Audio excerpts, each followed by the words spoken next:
We're looking at health vocabulary again, and we're going to revise some of the old terms that we learnt, and we're going to look at some new vocabulary for health as well. We do this every day because vocabulary needs to be repeated again and again and again. And if anyone would like exercises for this vocabulary, you can find them on my website. I'll put them up here. I hope you can all see that. That's on the chat. You just need to go to skype-lessons.com vocabulary, and you can get loads of exercises as well as these lessons. And of course, there'll be many that aren't on YouTube because I'm keeping my lessons on my website. So please go to my website if you want to get these lessons. And I promise that there will continually be new classes as well. And there won't be any adverts either. So a lot of advantages to going to my website. So let's get cracking. So this is a little story I wrote quite a long time ago. It was after a holiday to Turkey. It's based on a true story, really, because a lot of this did actually happen. So let's have a look at this story. On the penultimate day of my holiday to Turkey, which was wonderful, by the way, but unfortunately this happened. On the penultimate day of my holiday to Turkey, a small black creature latched onto my skin and began to doggedly burrow underneath. Yeah, if you're not sure what doggedly means, it means with with a lot of effort. It means when you're trying hard to do something, you do it doggedly. Yeah, stubbornly and doggedly. It means you keep working and working at it. And so he was doggedly burrowing under my skin. The creature was a black tick, and I'm not sure I've spelt that right. Let me quickly check, actually. I'm pretty sure might have made a mistake here, guys. Let me just quickly check. I'm pretty sure it's just T-I-C, isn't it? Tick. Or is it? Let me just quickly check, guys, because I'm a bit worried I'm going to give you a spelling mistake here. This is important, obviously. Oh, no, apparently it is correct. Okay, so I'm never sure with spelling, and I always check, guys. I always use a dictionary or Google or something like that. And apparently black tick is the correct spelling, T-I-C-K. I really wasn't sure about that, whether it was just T-I-C. There's another meaning of tick when somebody has some kind of nervous repeated gesture in their movements or in their face. They might have a facial tick, and that means like a weird nervous gesture that keeps appearing in a person's behavior. So that's very different, and I think that's T-I-C. Anyway, let's get back to this story. So the creature was a small black tick, a parasite, an arachnid that feeds off the blood of large mammals, including humans. So to latch onto something means to grab onto something. It means to connect yourself to something strongly. Yeah, it means to get your claws into something, really. And this creature really got its claws into me. It latched onto me. I couldn't just pull it off very easily. It was really buried under the skin. And the creature was a black tick, a parasite, an arachnid that feeds off the blood of large mammals. Now, to feed off, it means to gain strength, energy, or nutrition from something. And so you can use this feeds off metaphorically, meaning to gain strength. It doesn't have to be biological. Actually, you can use it in a metaphorical way. You might say something like, I don't know, consumerism and marketing feed off human weaknesses. Something like that would still work. But in its literal sense, it means when a creature gains energy or nutrition from something, so it eats it, yeah, and it lives on that thing. So synonyms, other phrasal verbs that are synonyms are feed on something and live on something. These are very similar to feed off something. Yeah, you feed off the blood of large mammals, or you feed on the blood of large mammals. You could write either here. And if anyone is interested in phrasal verbs, obviously we've done two so far: latch onto and feed off, and feed on and live on, and really live off is also possible. Please do consider buying this book. This will help you with all of these phrasal verbs. There are plenty of exercises there, and you can buy it on my website or on Amazon. Okay, unfortunately, the small and nimble creature often carries the bacterium that spreads Lyme's disease, or the virus that causes encephalitis. Okay, so quite a bit of vocabulary here. You've got bacterium, that's singular for bacteria, I think. My Latin's not very good, but I think that's a Latin singular ending. So the bacterium that spreads Lyme's disease. This is a particular type of disease, which is what you need to worry about if you have been bitten by a tick, because some people develop Lyme's disease. And well, we'll see the symptoms in a moment. And encephalitis is a different disease which people get sometimes after being bitten by ticks. So the symptoms of Lyme's disease include fatigue, semicolon, achy, swollen and stiff joints, semicolon. So I've got a complicated list here. If anybody's wondering why I'm using loads of semicolons, it's because I've got a very complicated list. And with complicated lists that have commas inside the elements, you can use semicolons to separate the bigger parts. You use commas to separate the elements into sub-elements, and you use semicolons to separate the elements. So let's look at some of this vocab. And hi, Nadia. Good morning, Nadia. Good morning, Humpty Dumpty, Sabi, Vitaly, Eunice, Esther. Hello, everybody. I'm glad we've got a nice full classroom today. So fatigue, firstly. Well, bacterium we've done. We often use this word spread with spread disease. Yeah, it collocates very well with spread a disease, spread viruses, something like this. So fatigue is tiredness. If you're feeling tired all the time, we call that fatigue. And of course, a lot of health problems lead to fatigue. I don't think anybody feels full of beans, full of energy when they're sick. And so fatigue is one symptom. Achy, swollen and stiff joints is another symptom. So if your joints ache, this means they hurt. And I was telling you the other day, and it's still hurting, my heel is aching, and it's a dull ache. It's a dull ache, which means constant and not sharp, but endless. So not a really intense pain, but an endless, constant pain is a dull ache. It's the opposite of a sharp pain.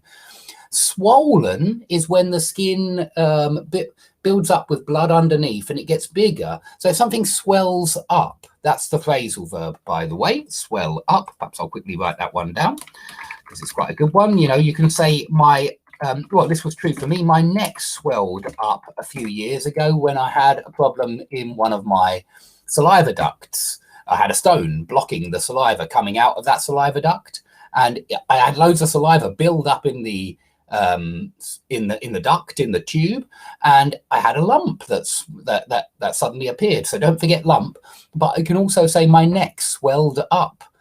And so swollen just means much bigger than usual. It's when blood or something like that appears under the skin or some other kind of fluid, and the area expands. So swollen joints will be much bigger. They'll be bigger than usual, these joints.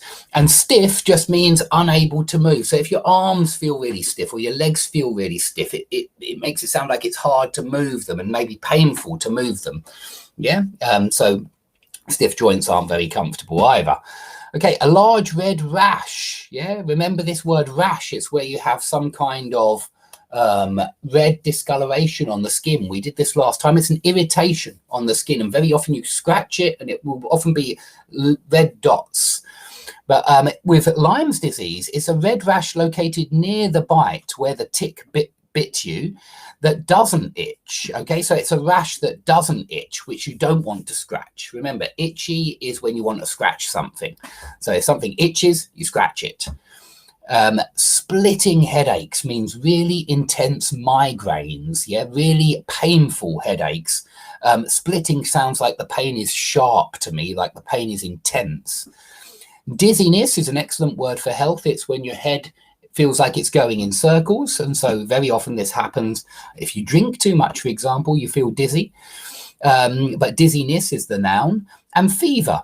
And lastly, insomnia. So this is clearly the inability to fall asleep. If you can't get any sleep, then you are an insomniac, and you have insomnia. And profuse sweating. Remember, we yesterday's lesson, we looked at profuse bleeding and profuse sweating. These two words collocate very well with profuse. Yeah, I was profusely bleeding, or I was profusely sweating. You can use it with as a noun, or you can use profuse as an adjective or an adverb, and they both work really well with blood and sweat.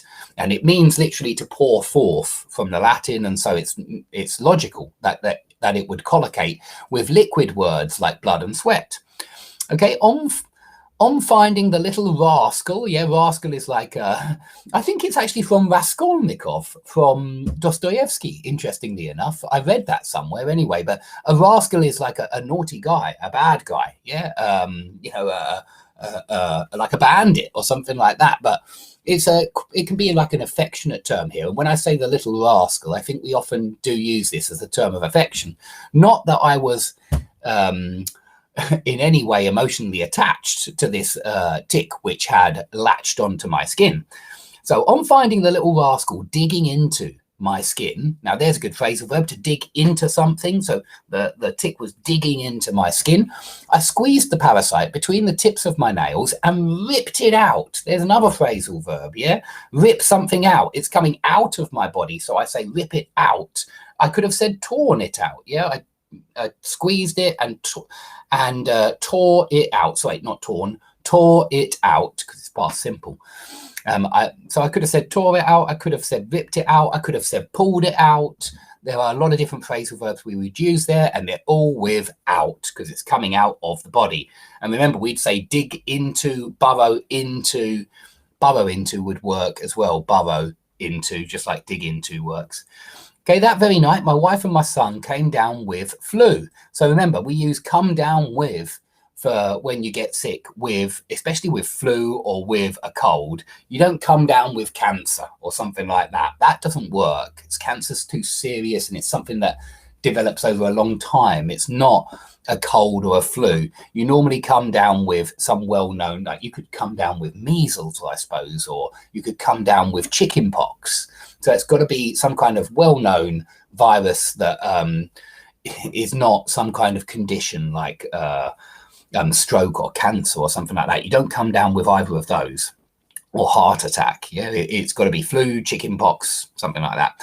They were sneezing, coughing, and wiping their runny noses. So you should all know: sneeze, achoo, yeah, cough, and wiping your nose. Yeah, everybody needs to do it sometimes. Wiping your runny nose all night. So we do say runny nose or running noses. We could use the participle running or the adjective runny. Both work. The flight back was the hardest part of the trip, as all of us were still feeling nauseous. Yeah, feel nauseous, feel sick. On the first day back in the UK, I couldn't go back to work as I was still throwing up. Excellent word here for vomiting.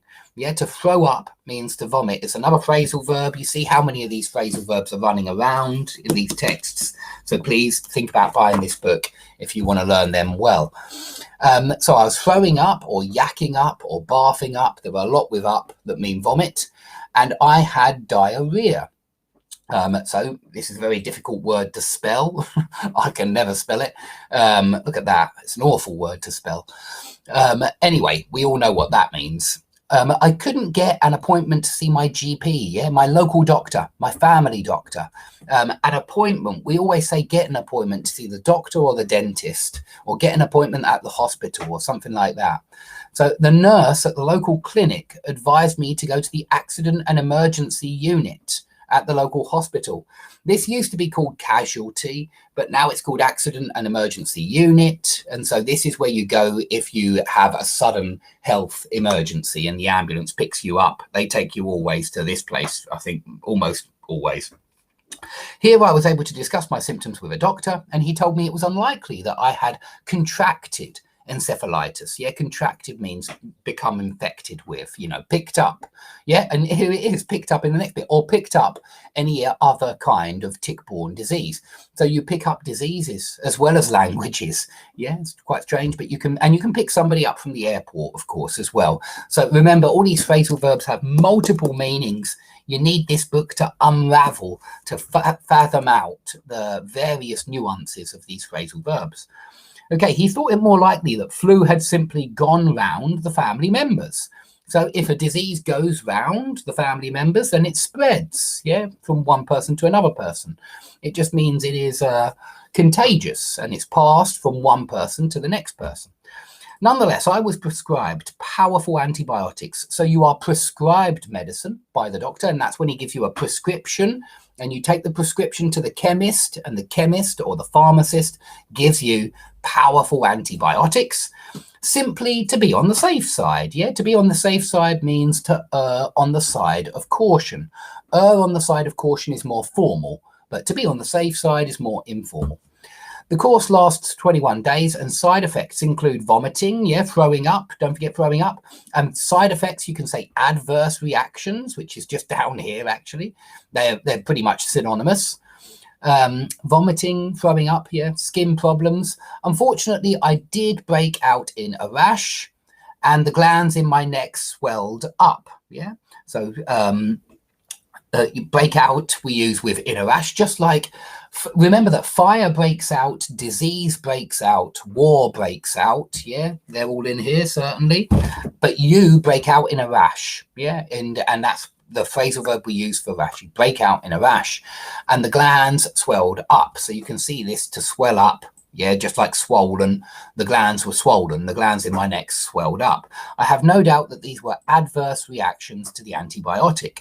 While my symptoms dragged on for the entire 3 weeks that I was taking the tablets. So we've seen this drag something out and drag on for, and it's when something lasts much longer than you want it to. It's an unpleasant experience that lasts a long time. So these symptoms lasted 3 weeks, yeah, it wasn't very nice. My wife and son's symptoms cleared up after just a few days. So a disease clears up, symptoms clear up, your cold can clear up, your flu can clear up, and it means disappear. It means go away. Symptoms especially we use it with, yeah, symptoms clear up after just a few days. So be aware of this clear up. It's especially with symptoms. In fact, even flu cleared up. No, it doesn't sound so good to me. Get rid of that one. Symptoms clear up. Okay, how much time have we done? We've already done 17 minutes. So I think I'm going to have to hold it here, guys, but I'm going to carry on in 2 minutes. I'll quickly say hello to everybody else who has just arrived. Okay, somebody, oh, lots of stuff today, guys. A big classroom. So let's have a look. Have we got any questions? Aren't these videos saved? Yes, they are saved on my website, skype-lessons.com. And so are the exercises. And there are no adverts on there. I've already said this today. I'm going to stop. Please make a lesson on conditionals. I've made loads on conditionals, you'll be pleased to know, and NUPAM. And there's even a page on my website called Conditionals. So you go there for more info on conditionals. Hello, Amit. Hello, Sabi. Hello, Vitaly. Vitaly, that's interesting. I read that Raskolnikov was connected to Raskolnikov, and it didn't sound right to me. I've got to be honest. I think you're right that it's derived from the French. It sounded bizarre to me because it sounds older, maybe even than Crime and Punishment. So yeah, I'm not so sure that is correct. Raskolnikov and Rascal are connected. So Humpty Dumpty had Lyme's disease for 5 years. Wow, I'm really sorry to hear that. I know it's supposed to be a really nasty syndrome. Something about wood from Anupam. So yeah, do watch my lessons on conditionals for more more info on those. Rascals, an old movie about naughty children. Pakosnik. Okay, interesting. Okay, another similar spamming. I think somebody's using Control-C, Control-V, hoping that will, I don't know, get my attention. Thank you, Mohammed, for answering his question. And okay, thanks, everybody. I'm going to stop right here, but I'll be back in 2 minutes, and we'll be doing sporting injuries. What will we be doing? Let's have a quick look. Sporting injuries and heart attack to look forward to. Okay, so but don't leave. You've got plenty more to look forward to. I'll be back in 1 minute.